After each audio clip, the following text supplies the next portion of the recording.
और अब बात करते हैं पहली बड़ी खबर की। बांग्लादेश में गहराते ईंधन संकट के बीच भारत ने मदद का हाथ आगे बढ़ाया है।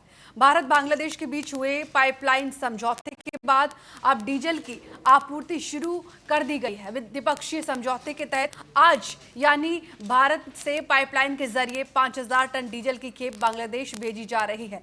यही नहीं, डीजल पार्वतीपुर बॉर्डर के रास्ते बांग्लादेश जाएगा।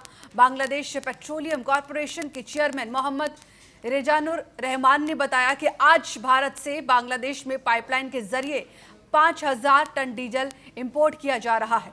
उन्होंने ये भी कहा कि हमारा भारत के साथ एक एग्रीमेंट है और उस एग्रीमेंट के मुताबिक भारत हर साल पाइपलाइन के जरिए बांग्लादेश को 1,80,000 टन डीजल सप्लाई करेगा। अभी जो 5000 टन डीजल आ रहा है वो उसी एग्रीमेंट का हिस्सा है।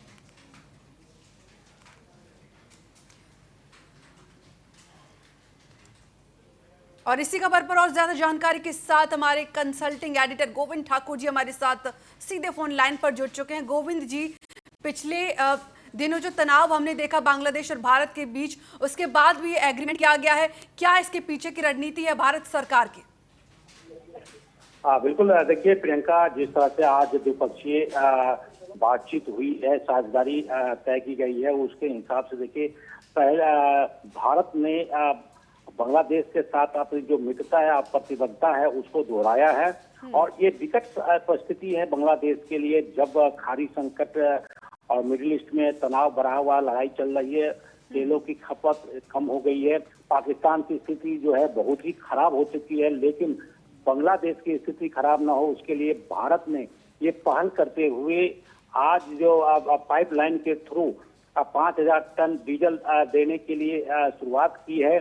और दोनों देशों के बीच में एक साझेदारी जो पहले से ही थी, उसको फिर से जिंदा किया गया है। मैं इसलिए ये बात कह रहा हूं कि पिछले 18 महीने की जो सरकार थी मोहम्मद यूनुस की, उस समय में भारत और बांग्लादेश के बीच में स्थिति बहुत ही खराब हो गई थी, जिस कारण से ये सारी के सारे चीजें जो थी वो रुकी हुई थी। लेकिन जैसे वहां पर चुनाव हुए और यहाँ पर नई सरकार बनी है, भारत ने और बांग्लादेश ने फिर से एक साथ मिलकर काम करने की अपनी वचनबद्धता दिखाई है। और उसी का नतीजा है कि आज 5000 जो टन है डीजल अब हम बांग्लादेश को दे रहे हैं। और इसके एवज में बांग्लादेश की तरफ से भी बहुत सारी ऐसी बातें हैं जो आगे आने वाले समय में दोनों एक दूसरे को म्यूचुअल अंडरस्टैंडिंग के तौर पर साझेदार बनाएंगे। जी गोविंद जी, अगर सही मायनों में देखा जाए तो यही वो समय आया था जब भारत पिछले तनाव को लेकर बांग्लादेश से इस तरीके से बदला ले सकता था, लेकिन ये ना करके सरकार ने एक ये फैसला किया है, डीजल खुद भारत सरकार ही सप्लाई कर रही है। देखिए बांग्लादेश से हमारी जो भारत की जो नीति है, भारत की जो एक मिजाज है, उसके हिसाब से हम अपने पड़ोसी देश से कभी भी बदले की भावना में नहीं आते हैं। खासकर बांग्लादेश जो पूरी तरह से भारत के साथ एक तरह से उनकी विदेश नीति और व्यापारिक नीति जो है वो भारत पर ही डिपेंड करता है, क्योंकि चारों तरफ से भारत से ही घिरा हुआ है। इसलिए बांग्लादेश की भी मजबूरी है कि वो भारत के साथ ही आगे चले। और हमारी भी एक तरह से सहजता होती है कि बांग्लादेश भारत के नीतियों के साथ आगे बढ़े, तो हमें भी किसी दूसरे देश से जो खतरे बना हुआ रहता है, जैसे कि चाइना हो गया, दूसरे जो देश हो गया, पाकिस्तान से भी उनके वर्चस्व हो गए थे बीच में, इस सब से हमें भी कम से कम इजाज़त मिलता है और हमें आगे बढ़ने और व्यापारिक नीति, औद्योगिक स्थिति को आगे बढ़ाने में हमें सहूलियत मिलती है। इस कारण से भारत ने वो पुरानी सारी रणनीतियों को भूल के फिर से बांग्लादेश के साथ आगे बढ़ने के लिए तय किया है।